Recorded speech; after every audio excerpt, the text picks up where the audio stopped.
ನಮಸ್ಕಾರ. Speed plus ಕರ್ನಾಟಕದ ವಿಶೇಷ ಕಾರ್ಯಕ್ರಮಕ್ಕೆ ಸ್ವಾಗತ. ನಾನು ನಿಮ್ಮ ಕಿರಿಕೀರ್ತಿ. ಇವತ್ತು ಸ್ಟುಡಿಯೋದಲ್ಲಿಲ್ಲ, ಸೊ ಹಾಗಾಗಿ ಹೊರಗಡೆಯಿಂದಲೇ ಒಂದು ವಿಡಿಯೋ ಮಾಡಿ ಕಳಿಸುವ ಒಂದು ಪ್ರಯತ್ನ ಮಾಡ್ತಾ ಇದ್ದೀನಿ. ಸೊ ಇವತ್ತಿನ ದಿನದ ವಿಶೇಷ ಏನು ಅಂತ ಎಲ್ರಿಗೂ ಗೊತ್ತಿದೆ. ಇವತ್ತು 17ನೇ ತಾರೀಕು, ಮಾರ್ಚ್ 17ನೇ ತಾರೀಕು. ಒಂದು ಕಾಲದಲ್ಲಿ ಹಬ್ಬ, ಈಗಲೂ ಹಬ್ಬನೇ, ಆದರೆ ಇವತ್ತು ನೆನಪಿನ ಹಬ್ಬ, ಅವತ್ತು ಸಂಭ್ರಮದ ಹಬ್ಬ. ನಿಮ್ಮೆಲ್ಲರ ಪ್ರೀತಿಯ ಅಪೂಸರ್ ಪುನೀತ್ ರಾಜ್ಕುಮಾರ್ ಅವರ 50ನೇ ಜನ್ಮದಿನದ ನೆನಪಿನಲ್ಲಿ ನಾವಿವತ್ತಿದ್ದೀವಿ. ಆ ಮನುಷ್ಯ ನಮ್ಮನ್ನೆಲ್ಲ ಆಗಲಿ 4 ವರ್ಷ ಆದರೂ ಸಹಿತ ಇವತ್ತಿಗೂ ಅವರ ನೆನಪುಗಳು ನಮ್ಮನ್ನು ಕಾಡ್ತಾ ಇದೆ, ಅವರ ಸಿನಿಮಾಗಳು ನಮ್ಮನ್ನು ಕಾಡ್ತಾ ಇದೆ.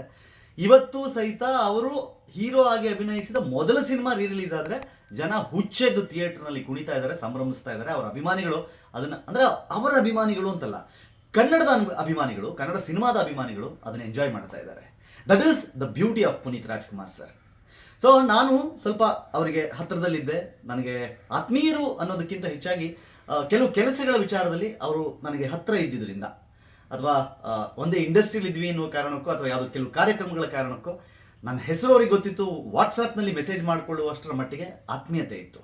ಸೊ ಹೀಗಿದ್ದಾಗ ಈ ಒಂದು 50ನೇ ಜನ್ಮದಿನದ ಸಂದರ್ಭದಲ್ಲಿ ಅಪ್ಪು ಸರ್ ಬಗ್ಗೆ ಒಂದು 2 ನೆನಪುಗಳನ್ನು ನಾನು ಹಂಚ್ಕೋಬೇಕು, ನನ್ನ ಜೊತೆಗೆ ಆಗಿರುವಂತಹ ಅನುಭವಗಳನ್ನ. ಆವಾಗ ನಾನು ಸುವರ್ಣ ನ್ಯೂಸ್ನಲ್ಲಿ ಕೆಲಸ ಮಾಡ್ತಾ ಇದ್ದೆ. ಅರೌಂಡ್ 2008-2009 ನನಗೆ ನೆನಪಿರೋ ಹಾಗೆ. Appu sir already A super star, ಅದ್ಭುತವಾದ ಹೀರೋ ಆಗಿ, ರಾಜ್ಕುಮಾರ್ ಅವರ ಮಗನಾಗಿ, ಜೊತೆಗೆ ತಾನೇ ಒಬ್ಬ ಸೂಪರ್ ಸ್ಟಾರ್ ಆಗಿ ಮೆರಿತಾ ಇದ್ದಂತಹ ಸಂದರ್ಭ ಅದು. ಆ ಸಂದರ್ಭದಲ್ಲಿ ನಾವು ಒಂದು ಪ್ರೋಗ್ರಾಮ್ ಮಾಡಬೇಕಾಗಿತ್ತು. ಆ ವರ್ಷದ ಅದ್ಭುತ ನಟ ಪ್ರಶಸ್ತಿಯನ್ನು ಸ್ಟುಡಿಯೋದಲ್ಲಿ ಕೂರಿಸಿ, ಒಂದು ಗ್ರೀನ್ ಮ್ಯಾಟ್ನಲ್ಲಿ ಒಂದು ಸ್ಟುಡಿಯೋದಲ್ಲಿ ಒಂದು ಅವಾರ್ಡನ್ನು ಕೊಡಬೇಕಾಗಿತ್ತು. ಅದಕ್ಕೆ ಆಯ್ಕೆಯಾಗಿದ್ದವರು ಅಪ್ಪು ಸರ್, ಅಂದರೆ ಪುನೀತ್ ರಾಜ್ಕುಮಾರ್ ಅವರು. ಸೊ ಹಾಗಾಗಿ ಅವರು 10 ಗಂಟೆ ಕಾರ್ಯಕ್ರಮಕ್ಕೆ ಬರಬೇಕಾಗಿತ್ತು. ನಾನು ಇದು ಆಲ್ರೆಡಿ ಕಲರ್ಸ್ ಕನ್ನಡದಲ್ಲಿ ಒಂದ್ಸಲಿ ಹೇಳಿದ್ದೆ, ಇದು ಮತ್ತೆ ಹೇಳ್ತಾ ಇದ್ದೀನಿ ನಿಮ್ಮ ಎದುರುಗಡೆ. ಅವರು ಬರಬೇಕಾಗಿತ್ತು ಸ್ಟುಡಿಯೋ ಕರೆಕ್ಟಾಗಿ 10 ಗಂಟೆಗೆ. 10 ಗಂಟೆಗೆ ಬರಬೇಕಾದವರನ್ನ ಫಾಲೋ ಅಪ್ ಮಾಡಿ ನಾನು 9 ಗಂಟೆ 9:15 ಕೇಳಿ, ಸರ್ ಮನೆ ಬಿಟ್ರಾ, ಎಲ್ಲಿದ್ದೀರಿ, ಬಂದ್ರಾ ಅಂತ. ಆಲ್ಮೋಸ್ಟ್ 9:55 ಆಗೋ ಟೈಮಲ್ಲಿ ನನಗೆ ಟೆನ್ಷನ್ ಸ್ಟಾರ್ಟ್ ಆಯಿತು. ಯಾಕಂತಂದರೆ I am the show producer ಆಗಿದ್ದವನಿಗೆ ಅವ್ನ ಜವಾಬ್ದಾರಿ ಕರೆಕ್ಟ್ ಟೈಮ್ಗೆ ಗೆಸ್ಟ್ ಅಲ್ಲಿ ಬರೋ ಥರ ನೋಡ್ಕೊಳ್ಳೋದು. ನಾನು ಹೇಳಿದೆ, ಸರ್ 5 ನಿಮಿಷ ಇದೆ, ಕಾರು ರಾಜಭವನ ಹತ್ರ ಜಾಮ್ ಆಗಿದೆ ಅಂತ ಹೇಳ್ತಾ ಇದ್ದೀರಿ. ನಮ್ಮ ಆಫೀಸ್ ಇದ್ದಿದ್ದು ರಾಜಭವನ ಸ್ವಲ್ಪ ತಿರುಗಿದ್ರೆ ಈ ಕಡೆ ಕಮಿಷನರ್ ಆಫೀಸ್ ಎದುರುಗಡೆ ಆಫೀಸ್ ಇತ್ತು. ಸೊ ಭಯ ಆಗ್ತದೆ ಸರ್, 5 ನಿಮಿಷ ಇದೆ, ಏನು ಮಾಡೋದು ಅಂತಂದ್ರು. ಡೋಂಟ್ ವರಿ, 5 ನಿಮಿಷ ಟೈಮ್ ಇದೆಯಲ್ಲ, ನಾನು ಬಂದೇ ಇರಿ ಅಂತ ಹೇಳಿ 3 ನಿಮಿಷಕ್ಕೆ ಆ ಮನುಷ್ಯ ರಾಜಭವನದಿಂದ ಅಲ್ಲಿಗೆ ಬಂದರು. ಬಟ್ ಟ್ರಾಫಿಕ್ ಜಾಮ್ ನಮ್ಮ ಆಫೀಸ್ ಎದುರುಗಡೆ ಹಾಗೆ ಕಾಣಿಸ್ತಾ ಇತ್ತು.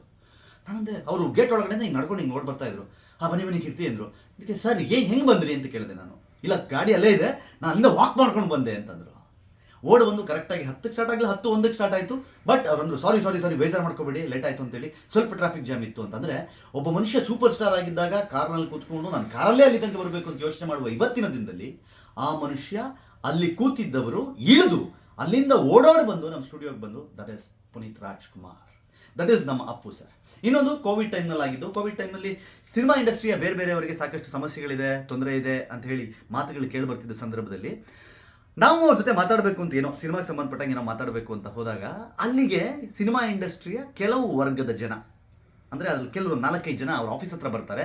ಆಫೀಸ್ ಹತ್ರ ಬಂದು ಕೈ ಮುಗಿದು ನಿಂತ್ಕೊಂಡು, ಇಲ್ಲ ಸರ್, ಊಟಕ್ಕೆ ಕಷ್ಟ ಆಗ್ತಿದೆ, ಬದುಕಕ್ಕೆ ಕಷ್ಟ ಆಗ್ತಿದೆ ಅಂತ ಹೇಳಿದ್ರು. ಆ ಸಂದರ್ಭದಲ್ಲಿ ಇಮಿಡಿಯೇಟ್ಲಿ ಅಪ್ಪು ಸರ್ ನನಗೆ ಗೊತ್ತಿರೋ ಹಾಗೆ ಒಂದಿಷ್ಟು ಕ್ಯಾಶ್ ತರಿಸಿ, ಹೋಗಿ ನಿಮ್ಮ ಅಂದರೆ ಕ್ಯಾಟಗರಿಯಲ್ಲಿ ಯಾರ್ಯಾರು ಬರ್ತಾರೆ ಅವ್ರನ್ನೆಲ್ಲ ಕರೆಸಿ ನಮ್ಮ ಎದುರುಗಡೆನೆ ಅವರಿಗೆ ಅಮೌಂಟ್ ಕೊಟ್ಟಿದ್ದನ್ನು ನಾವು ನೋಡಿದ್ವಿ. ಇದೇನು ಮಾಡಿದೆ ನಾನು ಬಂದು ಅದನ್ನು ಸೋಷಿಯಲ್ ಮೀಡಿಯಾದಲ್ಲಿ ಬರೆದೆ. ಇವತ್ತು ಅಪ್ಪು ಸರ್ ಅವ್ರದ್ದು ಇನ್ನೊಂದು ಮನಸ್ಸನ್ನು ನಾನು ನೋಡಿದೆ. ಎಂತಹ ವಿಶಾಲ ಹೃದಯ ಅವ್ರದ್ದು, ತುಂಬ ಅದ್ಭುತವಾದ ಮನುಷ್ಯ. ಹಿಂಗೆ ಬಂದವ್ರಿಗೆ ಎಲ್ರಿಗೂ ಕರೆದು ಅವ್ರ ಕೈಲಿ ಕ್ಯಾಶ್ ಇಟ್ಟು ಕಳಿಸಿದ್ರು ಅಂತ ಕೇಳಿದ್ದಕ್ಕೆ ಸಂಜೆ ನನಗೆ ಲಿಟ್ರಲಿ ಅವರು ಫೋನ್ ಮಾಡಿ ಅದನ್ನು ಡಿಲೀಟ್ ಮಾಡಿ, ಇಲ್ಲ ಅಂತಂದರೆ ನನ್ನ ಮೇಲೆ ನಿಮ್ಮ ಜೊತೆ ಮಾತಾಡಬೇಡಿ ಅಂತಂದರು.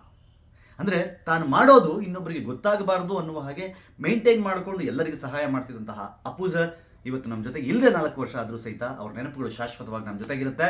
ಅವರು ಜೊತೆಗಿರದ ಜೀವ ಆಗಿದ್ರು ಸಹಿತ ಯಾವತ್ತಿಗೂ ನಮ್ಮ ಜೊತೆ ಜೀವಂತವಾಗಿರ್ತಾರೆ ಅಂತ ಹೇಳ್ತಾ, ಮತ್ತೊಮ್ಮೆ ಅವ್ರ ಜನ್ಮದಿನದ ನೆನಪಿನಲ್ಲಿ ಅವರಿಗೆ ಹುಟ್ಟುಹಬ್ಬದ ಶುಭಾಶಯವನ್ನು ಸ್ವರ್ಗಕ್ಕೆ ನೀವು ಕಳಿಸೋಣ ಅಂತ ಹೇಳ್ತಾ ಈ ವಿಡಿಯೋ ಮುಗಿಸ್ತಾ ಇದ್ದೀನಿ. ನೋಡ್ತಾ ಇರಿ ಸ್ಪೀಡ್ ಪ್ಲಸ್ ಕರ್ನಾಟಕ. ಇದು ನಿಮ್ಮಿಂದ ನಿಮಗಾಗಿ, ನಿಮಗೋಸ್ಕರ. ಮತ್ತೆ ಸಿಗ್ತೀನಿ. ನಮಸ್ಕಾರ.